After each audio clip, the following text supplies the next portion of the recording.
hailstorm in Alberta and the estimated damage it caused.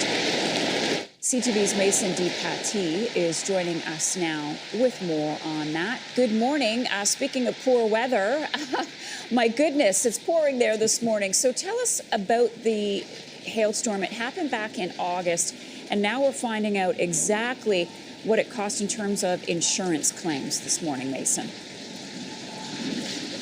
That's right, Marcia. The hailstorm came on August 5th and pelted the north side of the city. It broke windows, damaging 1 in 5 homes. Flash flooding also submerged vehicles, and strong winds wreaked havoc at Calgary International Airport. The Insurance Bureau of Canada says 130,000 claims have since been filed since the storm for a total of $2.8 billion. Now, that's a jaw-dropping figure, but when you're touring these hard-hit neighborhoods and see the shredded siding on all these homes and the banged up cars, it's a lot easier to understand how we got to that total. And with that figure in, it officially makes it the second costliest natural disaster in Canadian history. When looking at that top 10 list, Alberta has been hit the hardest among all the provinces by far, with half of them happening right here within the last decade or so. At the top of the list is the Fort McMurray wildfires, now followed by this hailstorm.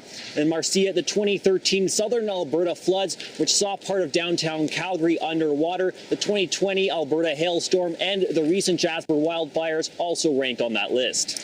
My goodness, the hits just keep coming, and we're looking at some of the damage. It's just staggering. How does this impact insurance companies, Mason? Well, they've been working overtime, I think it's fair to say, over the last few months or so here. For example, auto body companies are booked solid until the October, trying to get all the hail damage fixed. The Insurance Bureau of Canada says it was actually a record number of claims this summer, driven by 4 separate weather events that all happened within the span of just 4 weeks.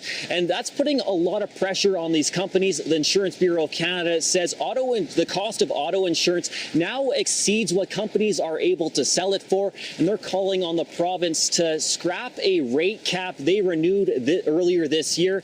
And the province has hinted that changes to insurance are coming this fall. But Marcia, with companies less and less keen to do business in the north side of Calgary, it's a bit of a worrying scenario for the homeowners like the one behind me that certainly need it. Oh, yeah. Okay, Mason, thanks for that update. Stay dry. Mason DePatie in Calgary for us this morning.